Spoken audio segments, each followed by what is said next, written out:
Il était une fois, dans un village entouré de forêts profondes, une fillette connue sous le nom de Petit Chaperon Rouge.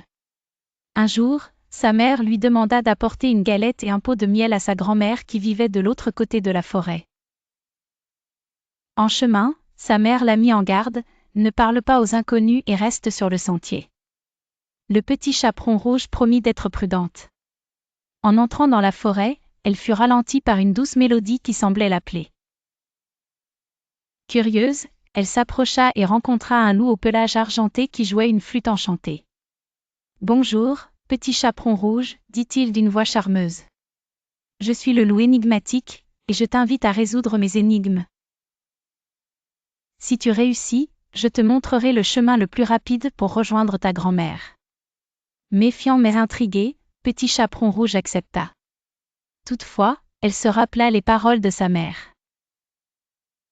Elle se mit à réfléchir, était-il sage de faire confiance à un loup inconnu ? D'accord, mais seulement si après chaque énigme je peux choisir de continuer avec toi ou suivre le chemin que je connais, proposa-t-elle prudemment.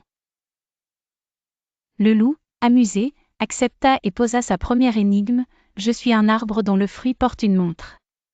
Qui suis-je ? » Petit Chaperon Rouge sourit et répondit, « Le pommier, car on dit souvent que la pomme ne tombe jamais loin de l'arbre. » Le loup ricana en hochant la tête.